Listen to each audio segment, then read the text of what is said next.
네, 존경하는 국민 여러분, 국회의장님, 선배 동료 의원, 국무총리를 비롯한 국무위원 여러분, 새정치민주연합 백군기 의원입니다. 얼마 전 미국 항공기내에서 이코노미석에 앉은 미국 군인이 제복을 구겨지지 않게 보관해달라고 승무원에게 부탁하는 과정에서 1등석 승객들이 군인에게 앞다퉈 자리를 양보하려 한 감동적인 미담 사례가 있었습니다. 존경하는 국민 여러분, 우리 국군은 어떻습니까? 저는 이번 국방부 국정감사를 치르면서 국군 장병들의 뜨거운 열정과 애국심을 확인할 수 있었습니다. 반면 우려스러웠던 사안도 확인되었습니다. 병영 구타 및 악습이 잔존해 있고 무기개발 사업은 부실과 비리에 연루되는 등 그 적폐가 이번 국정감사를 통해 적나라하게 나타났습니다. 뿐만 아니라 안보의 핵심인 국방계획은 추진 동력을 상실하고 남북 간 긴장은 고조되어 군사적 충돌에 이연마저 상존하고 있습니다. 이를 해결하기 위해서는 군 상층부로부터 스스로 변화하려는 강력한 의지와 정권 차원의 뒷받침이 있어야 할 것입니다. 국무총리께 묻겠습니다.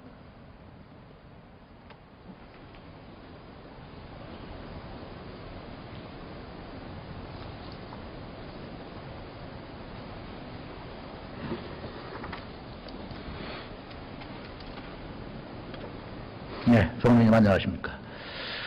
현 정부 출범 이후 북한의 도발이 몇 건이나 지금 이루어지고 있습니까? 작년에 12건, 금년에 29건 도발이 있은 것으로 합니다. 네. 탄도미사일 발사를 포함해서 이제 지상, 해상, 공중을 가리지 않고 도발 수위가 점점 높아지고 있습니다. 우선 최근 북한의 도발과 관련하여 몇 가지 묻겠습니다.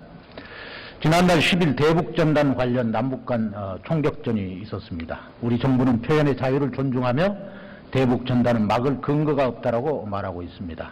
총리님, 전단 문제와 관련하여 현재 적경지역 인근의 마을의 안보사항과 국내 안보사항 전반적인 걸 좀 말씀해 주시죠.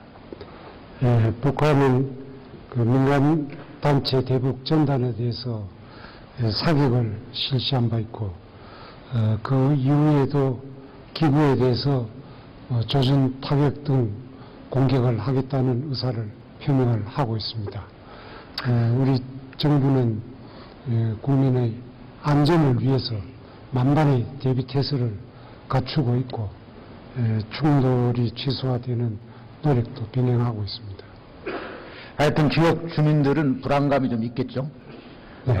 이를 보는 또 국민들 우려 또한 아주 깊어지고 있습니다. 헌법 제37조 2항을 보면 헌법은 국민의 권리와 자유를 보장하지만 필요한 경우에 제한하기도 합니다라는 얘기가 있습니다. 그렇죠? 네. 행위 자체를 제한하고 처벌하는 것이 능사는 아니라고 생각합니다. 다만 전단 살포를 위한 풍선 하나가 전면전을 불러올 수 있다는 사실을 알아야 합니다. 세계 제1차 대전의 직접적인 원인은 사라예보에서 울린 총성 한 발이었습니다. 중일전쟁은 노국이라는 작은 다리에서 벌어진 국지전이 원인이 됐습니다. 우리는 역사에서 배워야 됩니다. 풍선 날리기에 시간과 장소, 방법 등을 지혜롭게 통제할 수는 없는지요. 특히 이번 남북 고위급 회담이 성사되려는 이 순간에 조금 제한해야 되지 않았습니까? 예, 의원님께서도 잘 아시는 것 같이 우리는 법적인 근거 없이 제한하는 데는 한계가 있습니다. 그동안 관계 부처에서 관계 단체에 대해서 현명한 판단을 해달라고 자질을 요청한 바 있습니다만 직접적인 근거가 없기 때문에 바로 규제할 수는 없지만 국민의 안전이나 충돌 우려가 있을 때는 통제 내지 조치를 취하고 있다는 말씀을 드립니다. 오늘 오전에 동료 의원들도 질문을 많이 했는데요. 항공법을 포함해서 이걸 어떤 관점에서 그걸 해석하느냐에 따라서 상당히 다를 것 같아요. 제가 볼 때는. 그래서 좀 적극적인 방향으로 검토를 할 필요는 있다고 봅니다. 왜냐하면 지금 남북 고위급 회담이 그것 때문에 무산되면 안 되지 않습니까? 그래서 그런 부분을 좀 감안해야 되지 않느냐 하는 생각이 듭니다. 이런 상황에서 이제 대통령께서 금년 3월에 발표한 드레스덴 선언 실행과 DMZ 세계 평화공원 조성 등 한반도 신뢰 프로세스 추진에 문제가 없겠습니까? 저희는 이런 북한의 태도 변화가 그동안 수차례 있었기 때문에 한 가지의 어떤 행위에 대해서 뭐 일희일비할 것은 아니라고 생각을 하고 우리의 대화 의지를 꾸준히 보이고 대화의 문을 열어놓고 노력을 하면 진정성을 갖고 나오리라고 생각을 해서 앞으로도 대화를 통해서 신뢰를 쌓고 현안 문제를 해결하려는 노력을 계속해 나갈 그런 생각입니다. 그런 강한 의지를 가지고 계신다면 다행이고요. 군사적으로는 북한이 도발하면 단호히 우리가 응징을 해야 되겠죠. 그러나 한반도 평화체계 정착과 남북관계를 주도적으로 관리하기 위해서는 군사 분야와 정치, 외교, 경제 분야를 투트랙 개념의 전략을 가야 된다고 보는데요. 어떻게 생각하십니까? 네, 뭐 그 점에 대해서도 의원님 말씀이 일리가 있습니다만 또 한편으로는 우리 남북관계 특수사정으로 볼 때 그걸 투 트랙으로 운영하는 데는 또 한계가 있습니다. 지혜롭게 앞으로 되찾도록 노력하겠습니다. 네, 다음 국방장관 나와주세요.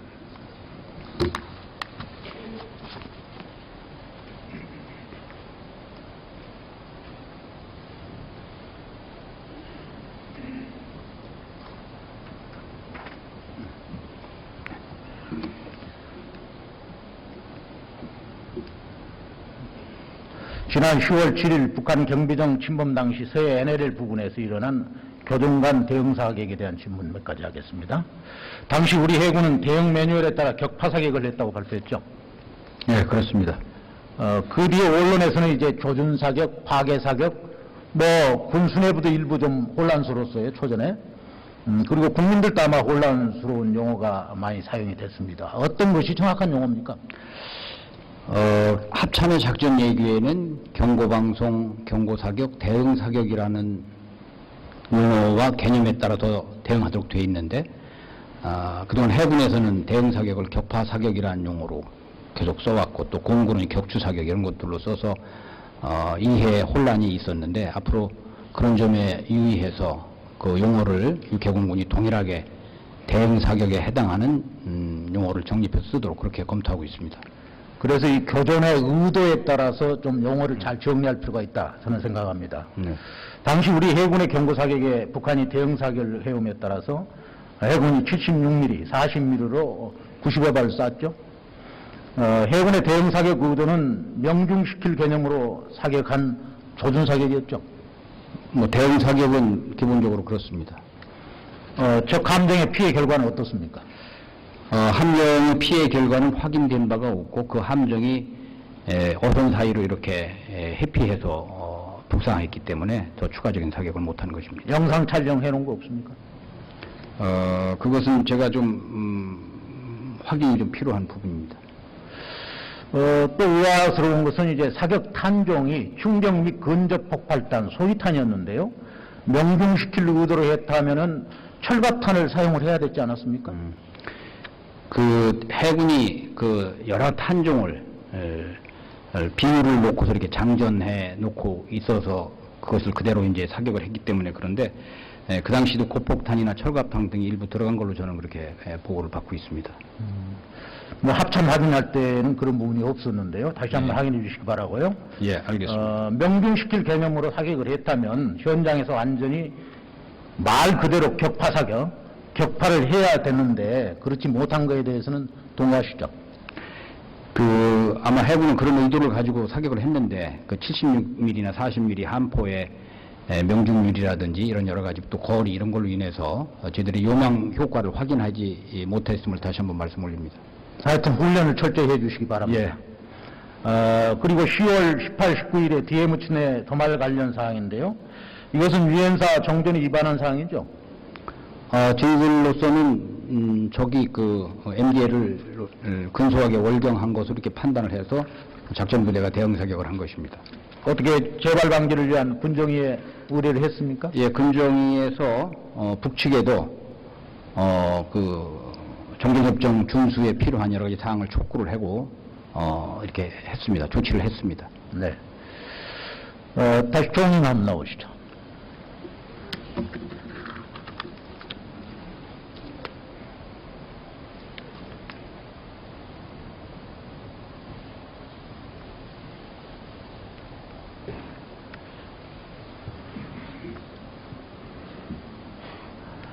전시작전 통제권 연기 결정에 대해서 좀 몇 가지 질문하겠습니다.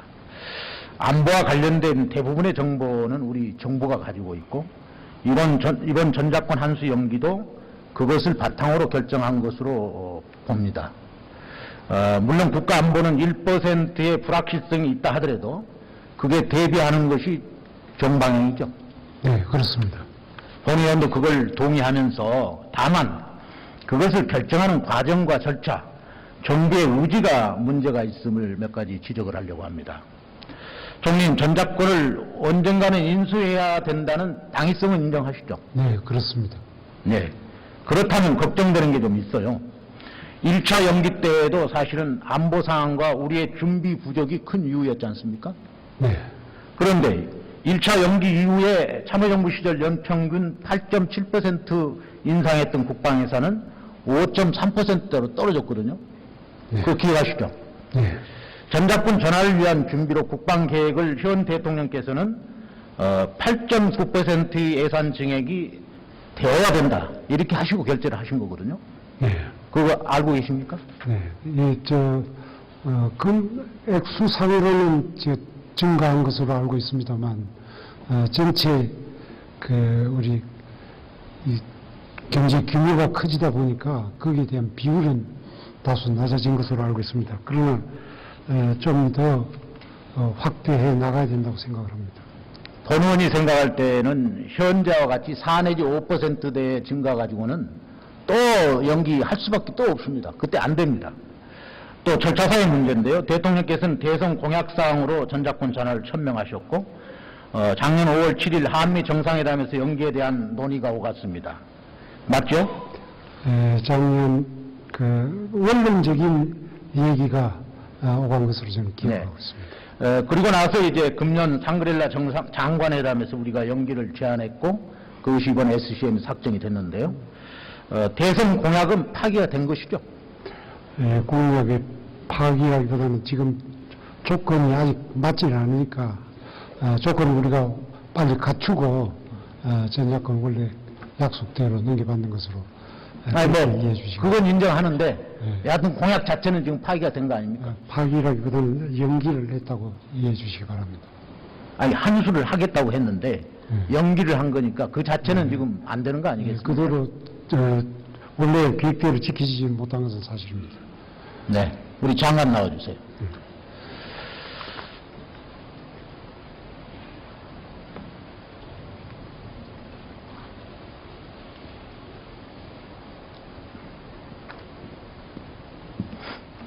이렇게 상황이 변화된 이유가 뭐죠? 잘 아시는 것처럼 2013년도 2월 12일 날 북한의 제3차 핵실험이 강행되고 3차 핵실험이 갖는 그러한 핵의 현실화라고 하는 그러한 상황 변화, 또 3월 4월에 연이어서 북측에서 발표한 정전협정의 파기, 그 이후에 여러 가지 도발적인 그런 언사와 또 행위, 이런 것들이 우리 한반도의 위협을 근본적으로 바꿔놨다. 그래서 거기에 유용하면서 그 새로운 상황에 대응할 만한 우리의 군사적 준비 상태를 다시 한번 점검해보고 그 결과에 따라서 시기보다는 조건에 의한 전작권 전환이 불가피하다, 이렇게 판단했기 때문입니다. 그런데 유감스럽게도 핵실험 이후에 우리가 북한의 핵 소형화 및 농축 우라늄에 대한 우려를 계속 했는데도 불구하고 국방부 장관 업무보고 때는 계획대로 한다고 그랬단 말이에요. 그것에 대한 의아심을 갖는 거예요. 무슨 말인지 알겠죠? 또 핵에 대한 대비는 전작권 전환과 관계없이 미국의 해구 사안을 통해서 우리가 지금까지 억제했고, 또 장관님 앞으로도 그렇게 하실 거 아닙니까? 그렇죠? 예. 한미 동맹에 의해서 하는 거 아닙니까, 우리 해구? 뭐 여러 번 말씀 올렸습니다만은 북한의 핵이나 미사일 위협에 대해서는 동맹의 맞춤형 억제 전략에 의해서 한다는 것이 기본 개념이고 방향입니다만은 최소 한도의 우리의 억제 능력을 갖출 필요가 있다. 그런 점에서 양해해 주시면. 미군이 주도하고 우리가 보조하는 역할, 이런 전략 아니겠습니까? 그렇습니다. 그렇죠? 또 우리 국민들이 또 이 부분에 대해서 좀 대개 알고 계신 분들이 있어요. 전작권 전환을 위한 군사적 능력을 판단할 때 한국군 단독이냐, 한미 동맹이냐, 이거에 대해서 좀 명쾌하게 얘기해 주시죠. 동맹의 능력을 다 포괄적으로 포함한다고 보시면 되겠습니다. 예. 그런데 일각에서는 전작권이 전환되면 미군이 철수하고 연합 지휘 구조가 없어진다 이렇게 알고 있거든요. 그건 어떻습니까? 연합 지휘 구조가 변형된다라고 하는 것이 정확할 것입니다. 그렇죠.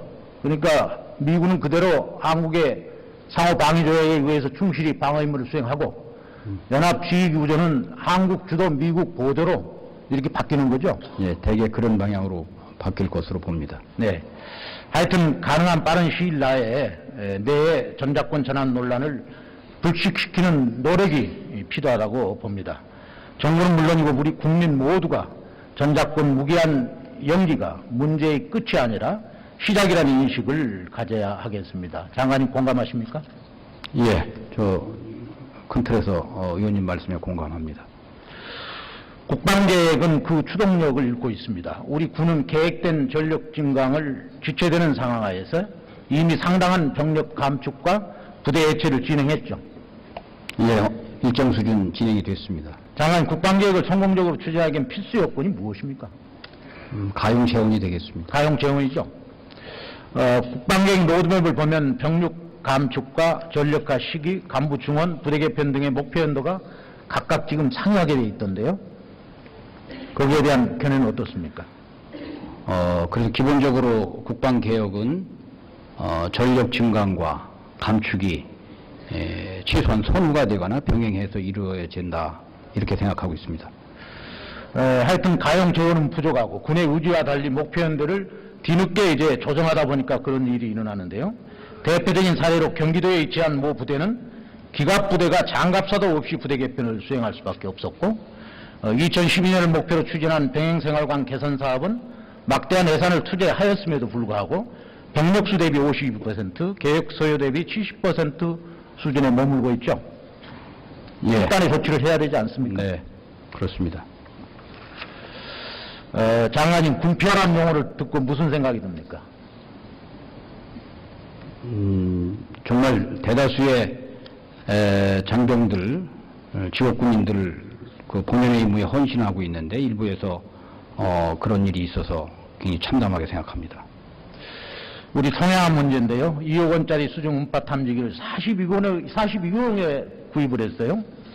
그리고 이제 제대로 작동도 되지 않고 군용 침량은 30여 년 전과 달라진 것이 없는데 상용편보다 훨씬 비싸고 해군 고속단정은 3년간 16척에 62차례나 고장이 났고 또 잠수함 연료전지는 인수 후에 29차례나 작동이 정지되었어도 시험하고 합격 판정을 받았어요. 그거에 대해서 다 알고 계시죠? 네, 알고 있습니다. 이 외에도 기경미달 부품의 시험 성적서 조작, 자격 미달업체의 불법 하도급, 엉터리 정비 및 가격 부풀리기 등 이유는 말할 수가 없습니다. 장관, 그런데 전 세계적으로 보면 예비역 군인들이 방산업체에 많이 활동하고 있죠. 네, 그렇습니다. 우리나라도 예외는 아니죠. 예, 우리나라도 파행이 예상되는 KF-16 성능 개량 사업의 담당 사업부장 친형이 수주 업체에 지금 근무하고 있어요. 그렇죠? 예, 또 방사청이 무기중개상 배제를 공식 발표한 해상 작전 헬기 사업 설명회에 무기중개상이 참가한 사실도 있고 이 중개상에는 방사청 및 각 군의 고위직과 현직 군 수뇌부에 동기생이 근무 중이고 부회장이 또 예비역 소장이고요. 장관님, 현실적으로 무기획득 사업에 이러한 무기중개상이 개입하는 것을 원천적으로 차단할 방법이 있습니까? 노력은 여러 가지로 하고 있습니다만 원천적으로 차단하는 것은 제한이 있다고 봅니다. 저는 불가능하다고 봅니다. 그래서 제가 제안을 드리면 무기중개상을 안전히 배제가 불가능하면 양성하는 것이 낫다. 저는 그렇게 봅니다. 철저하게 등록제로 운영해서 해당 사업팀과 조금이라도 군맥이 얽힌 인사가 있다면 방사청에서 집중 관리하는 제도가 필요하다고 보는데 어떻게 생각하십니까? 예, 저희들이 아마 긍정적으로 검토해 볼 과제라고 생각합니다. 변형문화 핵심에 대해서 묻겠습니다. 가혹행위로 사망한 윤일병 어머니의 마음을 한 번쯤 아마 헤아려 보았을 겁니다. 인명을 중시하고 인권이 보장되는 군대가 약한 군대가 아니죠. 네, 그것이 진정한 강한 강한 군대죠. 군대라고 생각하고 예. 있습니다. 그런데 장관님 지난 9월 한 언론에는 충격적인 설문조사 결과가 나왔어요. 건양대가 장병들 대상으로 실시한 설문조사에서 간부의 절반이 병사들 인권이 개선되면 군기가 나빠진다고 답변했어요. 그거 동의하십니까? 동의하지 않고 일부 간부들이 갖는 그러한 생각을 저는 고쳐야 된다고 봅니다. 의식을 전환해야 된다고 봅니다. 예. 전쟁에서 싸워 이기기 위해서는 싸워 지켜야 될 가치를 소중히 했을 때 강한 전투력이 발휘됩니다. 장관님도 그렇게 생각하시죠? 네, 그렇게 우리 생각합니다. 대한민국 군이 강한 것은 인명 중시와 인권이 보장되는 군대이기 때문에 그렇습니다. 병영 환경도 문제입니다. 지금 일선 대대급 부대를 방문하면 실제 축구장 절반도 안 되는 연병장에 골대 하나 덩그러니 있고 축구공 몇 개 던져주고 채용 활동을 하는 것이 고작입니다. 인정하시죠? 예, 그 전방의 전투부대들 보면은 대개 지금 의원님 말씀하시는 그런 수준에 있습니다. 앞으로 병영시설 개선을 설계할 때는 체육문화 공간을 표준시설 기준에 반드시 포함시켜야 된다고 하는데 판단하는데 동의하십니까? 예, 지금까지 병영시설 개선이 의식주의 관점에서 진행되어 왔는데 앞으로 신세대 장병들의 문화 욕구를 충족시키는 차원에서 접근해야 되고 또 투자가 돼야 된다 이렇게 생각하고 있습니다. 그리고 병사들에게 이제 소통의 창구를 마련해 줘야 되는데요. 병사들이 개인적인 문제가 발생했을 때 말을 할 사람이 없어요. 결국 의존하는 게 전화 가지고 어머니한테 전화하는 거거든요. 여기에 대한 국방부 대책이 지금 잘 진행되고 있습니까?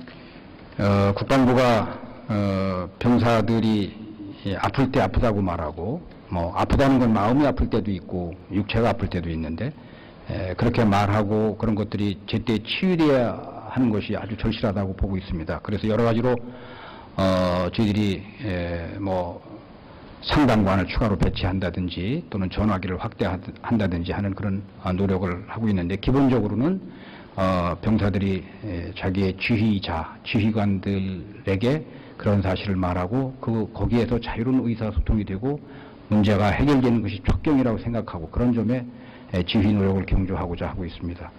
장관님 지난번 국방위 때 국방부는 국가인권위와 국민권익위가 있어가지고 국방옴부즈만 제도가 필요 없다는 입장이셨죠? 옴부즈만의 필요성은 저도 긍정적으로 검토할 부분이 있다고 봅니다. 다만 그것을 어느 기관에 또는 부처에 위치시키느냐 하는 것은 저희들이 좀 많은 검토가 필요하다 이렇게 생각하고 있습니다. 우리 장관님의 아주 진전된 사고에 대해서 대단히 참 존경합니다. 지난번 운영위원회 국감 때 제가 국가인권위원장께 인권위는 국방부에 대해 공고 수준의 권한만 있지 영향력에 한계가 없다, 한계가 있다 라는 답변 말씀을 들었어요. 사실이 또 그런 것 같아요. 그래서 이제 우리 군이 정말 그런 부분에 좀 긍정적으로 오픈된 마음으로 이렇게 고려를 해야 될 것 같아요. 그리고 이제 병사 인권 문제 못지않게 간부들의 인권 보장도 중요하다고 생각하는데요. 특히 장관님 부사관 및 초급장교대 인권 문제에 대해 어느 정도 관심을 가지고 계십니까? 저는 그 초급장교 또 초급 부사관들이 우리 군의 허리고 그들이 어떠한 역할을 하느냐에 따라서 병영의 안정이 좌우된다고 보고 있습니다. 그래서 양질의 초급 간부의 충원 또 그들에 대한 좋은 교육 그걸 통한 병영의 안정화 이런 측면에서 바라보고 있습니다. 또 고급장교들에 대한 인권도 중요한데요. 지난번 신현돈 예비역대장의 전역에 관해서 언론에서 여러 가지 지금 얘기가 나오고 있어요. 그런데 국방부 감사관실에서 확인한 결과 음주는 했으나 추태는 없었다. 그런데 3개월 후에 지금 전역을 시켰단 말이에요. 이거 어떻게 된 겁니까? 여러 가지 보도가 된 것처럼 그 신현돈 전 일군 사령관이 6월 19일 날 모교에서 강의를 하고 또 동창들과 저녁을 먹고 음주를 한 것은 사실이고 또 기로에 그러한 문제가 있었던 것도 사실입니다. 다만 본인은 그런 것이 문제시 되자 본인의 명예와 고급 군인의 장성의 명예를 위해서 그것이 더 확산되기 전에 본인이 책임을 지고 사의를 표명한 것입니다. 다만 그 이후에 여러 가지 소문이 확산되는 과정에서 언론에서 상당히 희화적으로 이렇게 이야기가 되고 하니까 그 부분은 자기가 좀 바로 잡아주기를 언론에 요청해서 요즘 그런 문제들이 제기되고 있는 것입니다.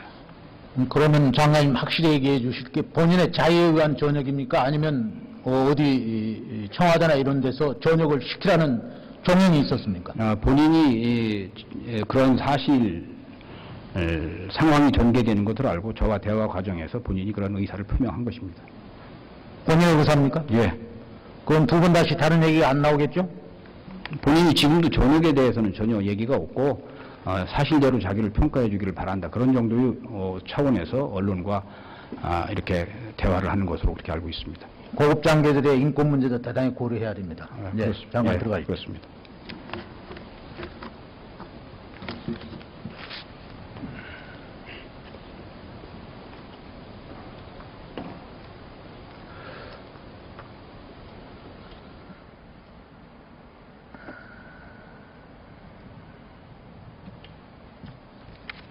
존경하는 국민 여러분, 군은 국민의 신뢰와 사기를 먹고 삽니다.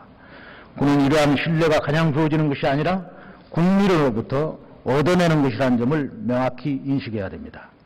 존경하는 국민 여러분, 우리 안보의 주체인 군을 좀 더 지켜보고 경영하며 경영문화 혁신의 지혜를 모으고 안보 역량 강화에 힘을 실을 수 있도록 기회를 주십시오. 그것이 종력 안보로 가는 길입니다. 끝까지 경청해 주셔서 감사합니다.